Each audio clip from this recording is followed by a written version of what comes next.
guys, Kat here, and welcome to day 7 of our Can I Will 30-day challenge. Thank you guys so much for joining me on this mental health day. So this is something that you can listen to on a walk, or this is something that you can do some stretching while I talk with you guys. Today we're going to talk about an exercise you can do to pretty much just like evaluate where you are in life and where you might need improvements on to just improve your overall well-being and happiness and all that jazz. So this is an exercise we actually do at the gym, and it's called the Wheel of Life, and this is something that you can find like a PDF of online. I'll find one and I'll link it down below, but this is the one that we have at the gym, so you can't really see it well. But what it pretty much is it goes through 8 different places in your life. So health, relationship or significant other, family and friendships, financial, body image and confidence, fitness abilities, fun, hobbies and social life, and then spirituality. And so what you do is you're gonna go ahead and put dots going from 1 to 10, or where up on the scale that you think that you are, and then you draw a circle and connect all of those dots. And that way you can find where you might be lacking in a certain type of area. So yeah, we're gonna go over some of these things and some ideas to brainstorm with you to kind of find out like, hey, I'm lacking in this area, how can I improve it? So you guys can go ahead and fill one out if you want to now, or you can just listen if you want to. So the first one is medical health. So if that one's lower, then you might want to take the time to reevaluate, like, how is your diet going? What can you do in your life that could change the way that you're feeling right now physically? And then you can ask yourself, like, am I getting enough sunlight? Am I going outside and getting that vitamin D? Am I taking time to de-stress for myself to make sure my health is in check? Am I taking time away from the computer? All of those things are some things that you want to consider to see if that is an area where you need to improve on. So the next one is relationship and significant other. And if that one's low, then it's time to evaluate, okay, so if you have a significant other and it's lower, is there something that you guys need to do? Do you need to go out on more dates and dress up and spice things up again? Do you need to write a letter to them just to tell them how much you appreciate them because things have been on the rocks lately?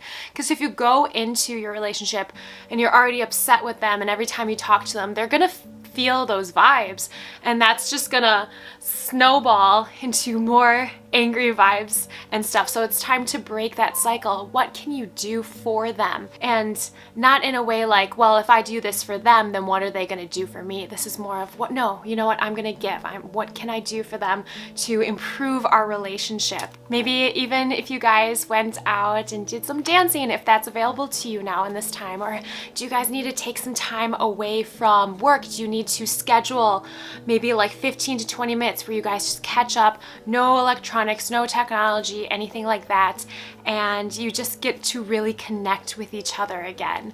Do you need to maybe do like silly things like coloring books, or hand casting together where you like hold each other's hand and then you cast it? That's really cute. Stuff like that. So the next one is family and friendships. And if this one is low, and no, it's like harder during this time if you're not allowed to see your family, but can you schedule a time where you FaceTime them more? Can you say, you know, once a week I'm always going to write a letter to someone, or write a note to someone, or message an old friend, and to really bring that back into your life? Because the communication, even though it's so available, it can be very challenging to do because we get so set in our ways where we're so okay with being alone and we're so okay with just doing our own thing and stuff, but we tend to forget like the community of it. So maybe it's just scheduling a coffee date with a friend that you haven't seen for a while, or going out with them, or again, just FaceTiming them and doing like a MMORPG online together or something. Another way, you could also write like a gratitude note to them, and you could just tell them how grateful you are for your friendship and how much you guys have been through, and or like a family member as well. The next one is financial. So this one, there are a few things that I thought of, like, do you get a ton of emails from your favorite brand all the time telling you, hey, we just released this, and then you're like, well, I definitely need to buy that. Something you could do is unsubscribe from those emails. You know, if it's not seen, then you're not going to be more tempted to buy something. You could delete the apps on your phone like DoorDash or something like that, where they bring you your food. Instead, you focus on saving up money and making food at home instead. So it's taking away the ability to, you know, easily be tempted to make purchases, and it's just taking away that temptation. You could set yourself a daily budget or a weekly budget or something like that. Every time you do a workout, you could put like $1 in a jar and it'll be saving up towards something you really want. But other than that, you know, you can't spend money towards that thing. So those are a couple of tips for you that you could possibly do. Next is fitness and ability. So what you want to do without physical limitations. So for this one, it could be making those performance goals, so that way you have more of a focus towards what you want your workouts to look like. It could be getting even just like a certain amount of water in each day. It could be tracking your macros if that's the best for you, or it could be really getting more mindful of your eating and taking that step back before you order something or you make some food, and breathing, be like, okay, what do I need? Like, what does my body actually need right now, and how much does it need? Another thing could be maybe like a step goal or something, 10K a day, 5K a day if that's a lot for you. It could be going to a certain amount of boot camps or like fitness classes each week, or doing a certain amount of my YouTube videos each week or something like that. And also making sure, you know, fitness is not just cardio and strength, which I bring up all the time. So make sure you're keeping up with your flexibility and your mobility, because those, if we're not flexible and mobile, those can cause limitations. So just make sure you're taking care of your body in all of the ways. And you can just write a list down and see it. I mean, not just like performance goals where you're doing like a certain amount of pull-ups, but maybe it could be like doing the splits, or being able to touch your toes, or being able to put your jacket on without struggling because you're so tight in your shoulders, anything like that. So just reevaluating where you are right now and where you want to be. Okay, we got two more. So we have fun, hobbies, and social life. Are you doing the things that you want to do without worrying about like monetary reasons? You know, like, are you allowing yourself to have that time to have fun and to just wind down and relax? Because it's so hard to turn off our brains these days and to feel like we always need to be on the grind. We always need to be doing something that's going to make us money. So make sure you're taking your time and doing something you just love to do. Like, that's what hula hooping is for me. I just love it. You know, that what's gonna come out of it, I don't know, but I have fun, and that's perfectly awesome. I'm not great at it right now, but I'm getting better, and that's what matters. I'm having fun with it. So make sure you're doing stuff like that makes you happy. It's important to enjoy life, you know? And then the last one is spirituality. So this one, there's a few ways you can do this. It doesn't mean like religion or anything. It could, if that's what it is for you, that's totally awesome. But it could be maybe if you are religious, like getting back into your prayer routine. That's something that I had gotten away from for a long time. And I used to pray every single night, and I got away from it. And then every time I come back, I'm like, why don't I do this? Why don't I do this more often? So if prayer's for you, awesome. If it's not, that's okay too. There's also meditation.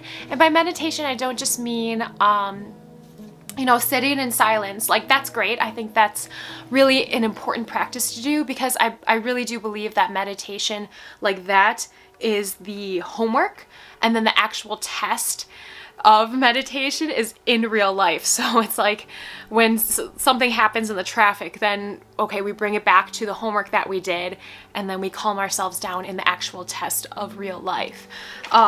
I think that's really important. But then there's also meditation, like you put on a song and you really just listen to it, and you have your eyes closed, or maybe you have like a water fountain or something, not a bubbler, but a water fountain that it has calming water sounds or something, and you just let your brain just relax and focus on that, or you find a river that you focus on, or anything like that. So those are some kinds of meditation. Also walking meditation, so maybe like going into the forest and just going without any electronics or anything, and really just being there, being present in the moment. Journaling is another one that you could do, just really getting back in tune with yourself, your beliefs, who you are, because we're so exposed these days to so much information out there in the world online that it's important to bring it back to ourselves so we remember how we actually feel, our own thoughts, not being influenced by other people kind of thing as you listen to this. Yeah, so those are a few tips for each of those points. So you guys can go ahead and you can do the wheel of life. And I really love doing this because it just really brings me back to, okay, I'm doing good, or maybe I'm not doing good, but I'm finding out where I could do better. And then I'm taking steps towards it. So it's not like I'm not a victim towards my circumstances right now, but I'm making goals and I'm taking steps in order to get better and get stronger in these areas that I feel like I'm lacking in at this moment. And it always changes throughout our lives. You know, it's like an amoeba, it's like a ditto. So yeah, I hope that this helps you, because I do this a lot, and I think this is really fun. I think this is really beneficial. So let me know if you do it. Hopefully you guys love this. And then tomorrow we are back to day 8. We have an EMOM, so good luck with that. And I hope you have an amazing rest of the day.